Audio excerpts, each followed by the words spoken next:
Bonjour, mon nom est Hugues, je suis autiste et le titre de cette vidéo c'est l'identité de genre non binaire. Autrement dit, pourquoi est-ce que je porte des bretelles et du vernis à ongles? C'est un bon titre quand même, hein? Ça cerne bien le sujet. Alors, peut-être vous commencer par vous montrer carrément qu'est-ce que j'ai fait dernièrement. Ça fait en fait 2 semaines que j'ai commencé à peu près à me mettre du vernis. Et j'ai commencé aussi à m'approcher, à mettre une petite ligne de eyeliner sur les yeux. Puis j'aime bien ça. Je vais même vous le montrer sans les lunettes. Je trouve que ça ajoute quelque chose. Alors, normalement, quand on est un homme, on fait pas ça. Et je veux un peu vous expliquer qu'est-ce qui se passe. Et puis en même temps, défaire des préjugés. Parce que, premier préjugé, que je vais comme résumer un peu pour commencer. Premier préjugé qu'on a quand quelqu'un commence à afficher hum, des traits qu'on associe avec les femmes, hein, alors qu'il est un homme. On se dit, ok, c'est un homosexuel. C'est possible, mais chez moi, c'est pas le cas. Ok, mais d'abord, c'est une personne transsexuelle, il va prendre des pilules pour se faire pousser des seins, puis il va couper toutes ses poils, puis à un moment donné, il va avoir une chirurgie pour devenir une femme. Ben, je veux dire, on sait jamais, là, hein? Mais non, c'est pas mon intention, c'est pas du tout le cas chez moi. Donc, hein, je viens de vous... Puis ça s'appelle ça une personne non binaire. Fait que là, je viens de vous, un petit peu de vous ébranler dans vos certitudes. Et donc, mon intention, c'est d'aller un peu plus dans le détail, d'expliquer qu'est-ce que c'est que ça, l'identité de genre, puis c'est quoi l'orientation sexuelle.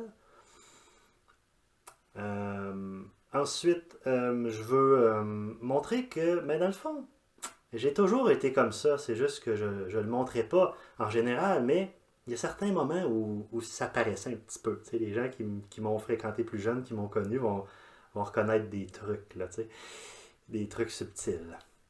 Et finalement, ben, j'aimerais revenir un peu sur le contexte, pourquoi maintenant je me mets à exprimer un côté non binaire, alors que ben, avant j'étais très masculin. Tu sais, je dérogeais pas de ce qu'on est supposé faire quand on est un homme.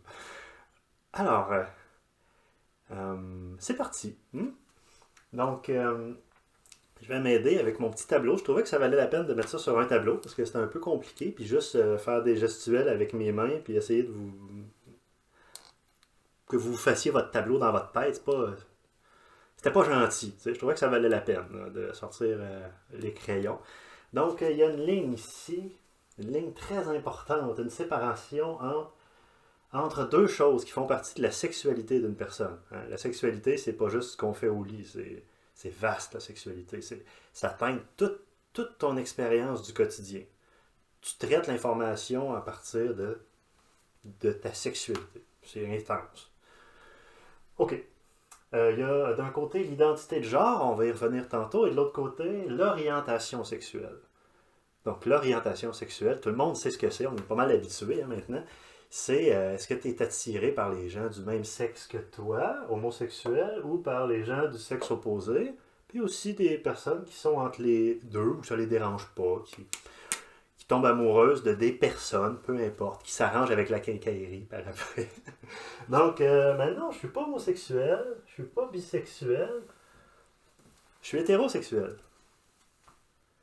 Après ça, évidemment, comme vous êtes sûrement en train de vous le dire, peut-être que c'est pas très judicieux de commencer à porter du vernis à ongles puis avoir une petite ligne d'eyeliner quand on est célibataire, tu sais.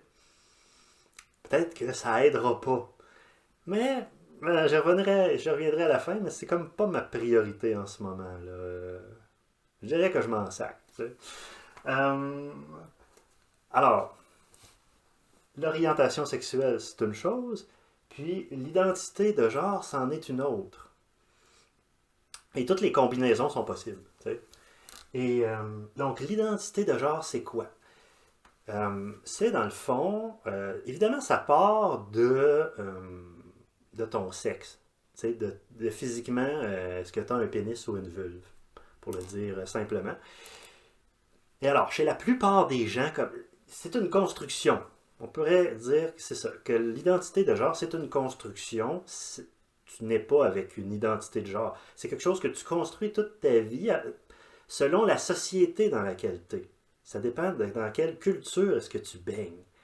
Donc, mais ça part dans toutes les cultures, il y a une identité pour les hommes puis une identité pour les femmes. Mais qu'est-ce que va contenir chaque contenant, ça dépend de à quelle époque tu vis puis à quel endroit sur la Terre. Tu sais. Euh, donc, j'ai mis ici un peu tout ce que ça contient. Ben, j'ai sorti ça de ma tête, remarque, là. Peut-être qu'il m'en manque, là. Je prétends pas à l'exclusivité. Mais, qu'est-ce que d'après moi ça contient l'identité de genre. Je l'ai juste détaillé pour l'homme, là, mais il y a la même liste pour les femmes. Là. Donc, c'est pour dire que c'est pas juste l'habillement. Tu sais, là, aujourd'hui, je vous présente des expressions de mon identité de genre non binaire, mais euh, c'est pas juste ça l'identité de genre. Ça va au-delà de l'habillement. C'est quelle posture tu peux prendre, tu sais. Si, tu sais, quand t'es petit, là, quand t'es un petit garçon, puis tu commences à faire des affaires de même, là, c'est pas long qu'on te le dit, là. Tu sais, on te le dit gentiment, là, hey, Hugues, faut pas que tu fasses ça, là, t'as l'air d'un fif, là. Fait que là, tu dis, oh, ok, fait que là, moi, ok, je suis un gars, fait que là, c'est quoi qu'il faut faire, là? Tu te redresses, tu essayes d'être tough parce que t'es un gars. Alors, c'est aussi les intérêts. Donc, t'as pas le droit de t'intéresser à n'importe quoi si tu veux vraiment suivre l'identité de genre masculine. Faut que tu fasses attention, là. Faut pas que tu t'intéresses à n'importe quoi, on comprend. Ta façon de socialiser va être limitée par ton identité masculine. Ta façon de parler, même. Les hommes, je trouve, parlent sur un ton très monocorde, tu sais, très monotone. Il faut pas trop faire de variations de ton, alors que, ah mon Dieu, les femmes, hein? Là, on peut aller, tu sais, pense, mettons, à la Castafiore dans Tintin quand elle parle, là, comment est-ce que c'est mélodieux, comment est-ce qu'elle peut varier le ton de sa voix, ou, voyons, dans Astérix et Cléopâtre, tu sais, quand elle parle. Donc, ta façon de parler est pas mal plus le fun quand t'es une femme, tant qu'à moi. Euh, ok. Euh, donc, on comprend que le point où je veux en venir, c'est que euh, chez la plupart des enfants, ils vont intuitivement, et ça va prendre une part importante de leur enfance. Ils vont passer beaucoup de temps à assimiler c'est quoi les limites de leur identité de genre dans leur milieu, dans leur société, et ça va teinter beaucoup leurs activités, leurs jeux d'enfants. Alors, moi, je me souviens, quand j'étais jeune, quelque chose qui me fascinait, puis que je comprenais pas du tout, c'est les garçons, je me souviens, à la garderie, pouvaient passer, je veux dire, 1 heure, là, à partir à la course, chacun leur tour, puis là, à un certain moment donné, sur une ligne imaginaire, c'était pas tracé nulle part, mais tout le monde savait était où, tu sais. Là, ils se mettaient à chirer, avec le running dans la garnotte, tu sais. Là, c'était de voir c'est qui chirait le plus loin. Puis là, ils refaisaient ça chacun leur tour. Puis c'était bien important pour eux autres, là. Et moi, je voyais pas ce qu'il y avait de si intéressant. Tu sais, à un moment donné, après une couple de fois, tu as compris le phénomène de glisser dans la garnotte, ça va faire, là, tu sais, passer à autre chose. Donc pourquoi est-ce que ça les intéressait tant que ça? C'est parce qu'il n'était pas juste question du manque de friction entre le soulier puis le sol, tu sais. Il était question de hiérarchie sociale, il était question de savoir c'est qui est capable de chirer le plus loin. Puis je suis capable d'améliorer mon rang, tu sais. Puis je me situe où, moi, là-dedans, tu sais, parmi mes 8 amis gars, là, je suis où dans la pyramide, là? Je suis le premier, je suis le troisième? Non, c'est ça qui obsède la plupart des garçons, tu sais. Puis les femmes aussi l'ont, leur pyramide sociale est juste, j'imagine, plus subtile. Mais moi, quand j'étais enfant, c'est pas ça qui m'intéressait. Tu sais. Je passais pas mon temps à jouer avec les autres garçons pour savoir où est-ce que je me situais dans la pyramide. Je savais même pas qu'elle existait, cette pyramide-là. Je la voyais pas, moi. Tu sais. Je la sentais pas. Donc c'est ça, être une personne autiste aussi. C'est tu tu construis pas ton identité de la même façon et tu comprends pas vraiment les repères des autres. C'est beaucoup plus tard, quand j'ai fait des... Je suis allé au cégep en sciences humaines. Excusez-moi. Je suis allé au cégep en sciences humaines et là, j'ai eu des cours fascinants comme psychologie sociale. Et là, tu apprends comment ça marche. Les humains.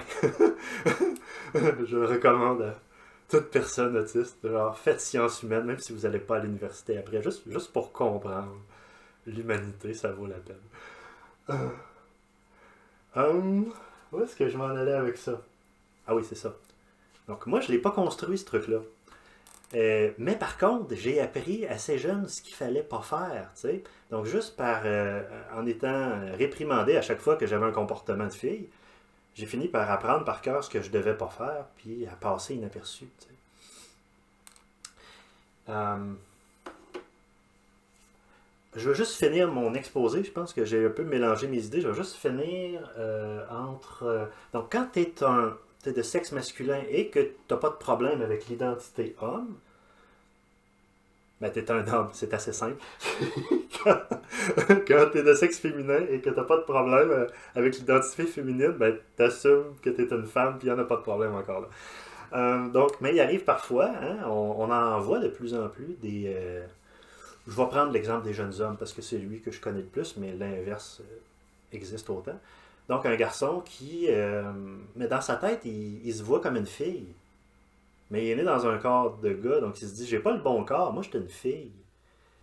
Puis, on en voit beaucoup. C'est de plus en plus accepté. Puis, plus tard, ils vont prendre des médicaments pour que leur sein pousse. Des hormones, tu sais. Puis, ils vont à un moment donné aller jusqu'à une chirurgie pour qu'on leur enlève ce pénis qui est de trop et avoir à la place une assez bonne imitation de vulve. Moi, c'est pas du tout le cas. Donc ça, on appelle ça une personne transgenre, tu sais. Donc je suis pas une personne transgenre, même si j'ai du vernis sur les doigts, puis un peu de eyeliner, puis peut-être qu'à un moment donné, je vais avoir une sacoche, parce que ça me tente. Tu sais, ça me tente de l'avoir, ma sacoche. Mais ça veut pas dire que je veux me transformer en femme. Donc, où est-ce qu'elle est l'identité de genre non binaire dans cette... Si on fait une ligne, tu sais, un dégradé entre l'homme et la femme. Alors, ça dépend. Il y a certaines personnes non-binaires qui considèrent qu'ils sont quelque part sur la ligne entre l'homme et la femme, qui vont se dire, je suis non-binaire, 50% homme, 50% femme. Moi, je suis non-binaire, 75% homme, 25% femme. Moi, je le vois pas comme ça. Comme je viens de vous expliquer, tu sais, par rapport à la manière dont j'ai développé mon identité dans mon enfance et tous ces jeux gaillards auxquels je n'ai pas participé parce que j'étais occupé à écouter le bruit du vent dans les feuilles, ce qui me semblait beaucoup plus important, hein, ou à observer le reflet de la lumière sur l'eau.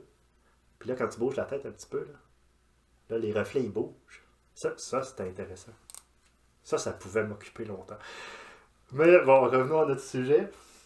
Euh, Moi, mon identité non-binaire, je considère que c'est même pas sur le tableau. Puis je peux même pas le placer en quelque part ici, parce que je serais encore comme... Même si je le place à l'extérieur du tableau, je fais juste rajouter une coordonnée en Z. On sait pas trop c'est quoi cette dimension-là. Puis je suis encore quelque part entre l'homme et la femme. Donc moi, je suis même pas dans les mêmes trois dimensions, là. Je suis complètement ailleurs, dans un autre univers, l'univers des personnes non binaires à ce point-là, tu sais, là. Et donc, moi, ce que je réclame, dans le fond, c'est le droit de pouvoir jouer avec tout le registre de ce que l'humanité me permet d'aller chercher comme outil pour m'exprimer, puis de pouvoir faire avec mon corps les gestes que j'ai envie pour m'exprimer sur le moment, tu sais, sans me limiter par ce que c'est supposé être un homme. Pas pire, hein?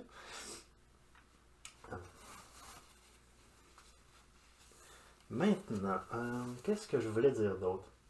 Ah oui, ce que je veux dire maintenant, c'est que dans le fond, il n'y a rien de neuf sous le soleil, là. C'est pas tant une nouvelle que ça, c'est juste que c'est nouveau que je l'exprime. Mais j'ai toujours été comme ça dans le fond, et je pense que mes amis, eux, du secondaire avaient remarqué. Tu sais, Je vais faire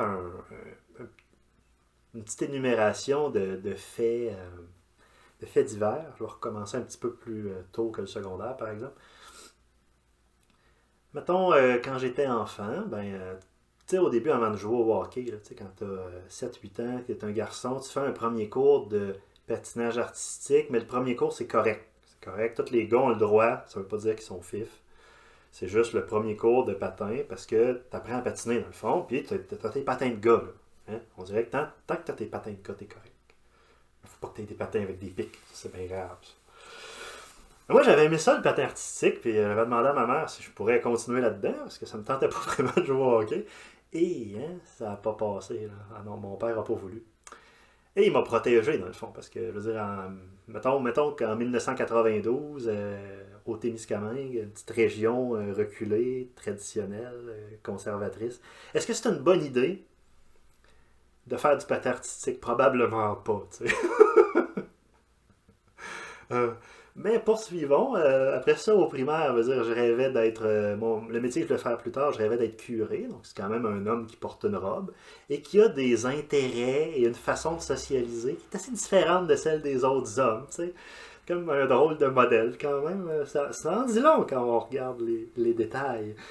Plus tard après ça, c'est sûr qu'autour de 11-12 ans, à un moment donné, il y a eu une fête d'Halloween où je suis allé costumé en fille. Et c'était tellement... Non, j'étais pas encore un homme, j'avais pas encore les épaules que j'ai aujourd'hui, la stature, j'avais un corps d'enfant, tu sais. Alors, une fois que j'avais une petite robe noire, puis des petits collants, j'avais pas encore les jambes poilues. Oh, je peux te dire que quand je me suis regardé dans le miroir, là, Hugues a trouvé que Huguette était pas mal belle. Et j'irai pas plus loin sur ce qui s'est passé en moi, ce que j'ai ressenti, les portes que ça a ouvertes. Non, non, non, je ne vous explique pas ça. C'est personnel. Mais, enfin, c'était un moment intéressant dans ce long cheminement de l'identité de genre. Là où je veux plutôt élaborer, c'est rendu au secondaire.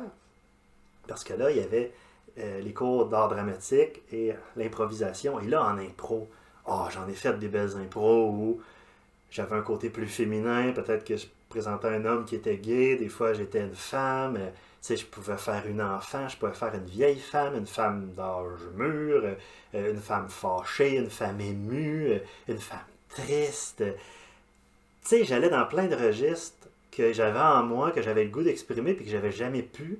Puis là, temporairement, sur une scène, pendant que, tu sais, entre deux sifflets d'un arbitre, là, j'ai le droit, puis tout le monde trouve ça cool. Oh, j'ai aimé ça, c'est sûr. Je faisais pas juste ça, j'explorais toute la palette des émotions humaines, tu sais. Mais ça incluait les trucs féminins, puis ça me faisait triper. Et j'ai un souvenir, un peu plus tard, c'était en secondaire 4, et c'était avec une amie qui est décédée aujourd'hui, qui est décédée il n'y a pas longtemps, Marie-Pierre Godette. J'espère que je me trompe pas de personne, puis que j'invente pas un souvenir. Selon ma mémoire, il me semble bien que c'était elle qui avait eu cette idée-là. Alors, je lui fais un petit peu un hommage en même temps, un hommage à sa sensibilité et sa capacité à détecter des choses chez les gens. Tu sais. Donc, on est en équipe, c'est pour le spectacle de Noël, il me semble. Et puis, toutes les équipes préparent un sketch, puis ça va faire un spectacle, tu sais, un spectacle composé de sketchs. Puis là, pour notre sketch, elle a lancé l'idée, hey, ça va être l'histoire d'un prince. Un prince plutôt efféminé, tu sais. Puis ses parents, ils proposent plein de princesses. Puis il est jamais intéressé, puis on comprend que c'est parce qu'il est gay, dans le fond, juste à sa manière d'être. Puis à la fin, il va arriver une dernière princesse qu'on va comprendre que c'est un homme, mais avec un voile. Puis là, il va être super content, puis là, cette princesse-là, il va vouloir la marier, puis là, ça va être très drôle, tu sais. Fait que ça va être toi le prince, tu sais. Donc, si t'es un gars normal, tu sais, qui a intégré comme il faut là, son identité de masculine quand il était enfant, là, tu sais, tu dis pas ah ouais, cool, ça va être intéressant, tu sais, tu fais comme non, je veux pas, hein, ça va être dur de te convaincre. Moi, j'étais super content. Là, genre, je me tenais pas en place. Là, tu sais. Oh oui, on fait ça, ça va être drôle. Tu sais. Puis c'est là que j'ai découvert que mon corps avait changé. J'ai rendu à 16 ans. Si je mettais des collants, on voyait tous mes poils au travers. Puis j'avais plus tellement déjà la carrure de féminine. Tu sais. Mon corps avait changé. Ouais. Euh, Donc si on poursuit, pas si longtemps après, après que j'ai abandonné l'université, puis que je suis retourné vivre au Témis chez mes parents, puis que je travaillais à l'usine, il y a eu la pièce de théâtre de La Marraine de Charlie, où l'histoire, c'est qu'il y a deux gars qui veulent passer du temps avec leur future blonde. Ils veulent croiser deux filles, mais c'est dans l'ancien temps, tu sais. Fait qu'ils peuvent pas être tout seuls avec ces deux filles-là, fait qu'ils ont une bonne excuse, ils vont avoir ce qu'on appelait un chaperon. C'est la marraine de Charlie qui se posait être là. Fait qu'ils vont avoir le droit de passer du temps avec les deux filles. Tu sais. Mais finalement, elle vient pas. Le train, il arrive pas, puis elle est en retard, puis ça marche pas. Tu sais. Puis, passant par là, il y a leur ami William qui par hasard, hein, les hasards dans le théâtre, hein, par hasard, est tout habillé en femme parce qu'il joue une femme au théâtre. Parce que dans ce temps-là, les femmes ne pouvaient pas travailler, fait qu'ils ne pouvaient pas jouer au théâtre. C'était des hommes qui jouaient les femmes. Hein. Fait que là, les deux amis disent William, ça tombe bien que tu sois habillé en femme, tu vas être notre marraine pendant la prochaine heure et demie. Puis on comprend pendant le reste de la pièce de théâtre. C'était vraiment un beau rôle, mais encore là, c'est le genre de rôle que la plupart des hommes ne sont pas à l'aise de jouer. Moi, j'ai été heureux dans ce rôle-là comme un poisson dans l'eau, parce que autant au début de la pièce, j'étais super masculin. J'ai fait exprès de le jouer gros, d'avoir une voix un peu plus grave que d'habitude, pour qu'il y ait vraiment un gros contraste. Après, une fois que je commençais à jouer la marraine, que là, j'allais dans complètement d'autres tonalités, puis d'autres sonorités. C'était vraiment agréable de jouer tout ça. T'sais. Sauf que, encore là, c'était un à la fois. C'est pas les deux en même temps. Hein. C'est ce que je suis rendu à faire aujourd'hui, à être un petit peu les deux en même temps selon comment je file à chaque jour. Mais tout ça pour dire, hein, comme j'avais commencé en disant que il n'y a rien de neuf sur le soleil. Là. Tu sais, quand tu regardes ça comme il faut, ça fait longtemps que il y a des petites choses qui sont là. Sauf que je pense que plusieurs personnes se sont peut-être dit ben Hugues, il doit être gay, sauf qu'il ne l'assume pas encore, puis un jour il va nous l'annoncer. Mais c'est pas le cas, comme je vous expliquais. C'est pas ça. C'est pas ça chez moi. Et maintenant, il y a un mot pour ça. Hein, quand je l'ai expliqué à ma mère, elle a dit ah, identité de genre non-binaire, ça doit être nouveau, ça. On n'avait pas ça avant. Dans le fond, c'est un peu. Je vais faire le lien avec mon dernier point que je voulais aborder. Pourquoi maintenant? Ben, entre autres, parce que le contexte s'y prête. C'est pas mal mieux toléré de nos jours qu'il y a, mettons, 10 ans, 20 ans. Récemment, je veux dire, à mon épicerie, qui est une espèce de petite épicerie de quartier où il y a beaucoup de personnes âgées, où les pensées sont pas tout à fait dans l'air du temps, tu sais. Et à la caisse, il y a un jeune homme qui visiblement est de sexe masculin, mais incarne une caissière avec tout, là, tu sais, le maquillage, tu sais, il faut lui parler au féminin, c'est une fille, là, tu sais. Puis, je veux dire, la caissière semblait passer une agréable journée. Là. Il y a des personnes qui la lapidaient, puis elle n'avait pas les yeux rouges, comme si elle avait pleuré d'avoir été insultée. Là, tu sais, je pense qu'il y a une belle tolérance en général, c'est sûr. Là, il y a toujours des exceptions, mais je trouve que l'époque s'y prête. Et donc, dans ma vie personnelle, je ne reviendrai pas là-dessus parce que je l'ai beaucoup expliqué dans ma dernière vidéo, mais en gros, tu sais, je sors d'une relation amoureuse de presque 14 ans avec une femme, pendant laquelle, tu sais, je jouais l'homme, je jouais solide l'homme, je me limitais, mais je pense que mon ex, c'est pas elle qui aurait été scandalisée que j'aie du vernis sur les doigts, elle aurait trouvé ça drôle, je pense, puis ça l'aurait juste amusé, puis... Mais moi, je me limitais parce que j'étais concentré sur mon rôle de chum, tu sais. Ok, c'est quoi un chum? C'est quoi? Tu sais, puis elle disait souvent, une femme dit souvent ça, ah mon homme, quand il faut que je sois son homme, c'est quoi un homme? Comment est-ce que j'essayais d'être mon personnage d'homme, tu sais?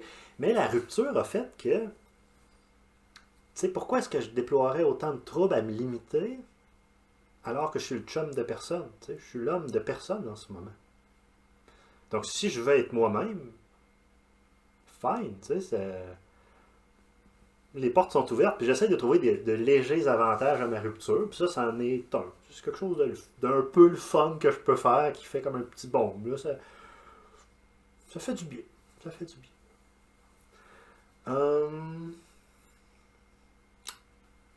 Donc j'espère que c'était intéressant, puis que vous avez peut-être appris deux, trois trucs, ou ça a peut-être clarifié deux, trois trucs, ou ça a peut-être défait quelques préjugés que vous aviez. Tiens, en terminant en ouverture, vous savez que le modèle masculin d'aujourd'hui, ben ça n'a pas toujours été comme ça. Tu sais. Si on remonte dans le temps, par exemple, à l'époque de la Renaissance, dans le temps des mousquetaires, ben, les hommes de la classe sociale élevée, les gentilshommes, étaient pas mal plus coquets que les hommes d'aujourd'hui. Et les hommes portaient de la dentelle, se poudraient. Euh, tu sais, dans le roman Les Trois Mousquetaires, à un moment donné, t'as Aramis qui explique qu'il y a toujours les mains par en haut, parce que c'est pour que ses mains conservent un teint d'albâtre, qu'il reste pâle, et qu'il n'y ait pas trop de sang dans ses mains. Tu sais. Donc, je pense qu'aujourd'hui, mettons, un adolescent qui dirait ça à ses chums se ferait remettre à sa place assez vite que c'est pas un comportement de garçon. Tu sais. Et dans ce temps-là, c'était tout à fait correct. Ce qui est juste, mon point, c'est juste que ce qu'on prend souvent pour des certitudes, c'est juste des normes de notre époque et qui sont pas nécessairement bonnes. C'est toujours discutable. Et il y a quelque chose de personnel là-dedans, de décider de les suivre ou de décider de prendre son propre chemin. Alors, je pense que oui, j'ai assez radoté, donc je vous souhaite une bonne soirée et à bientôt. Salut!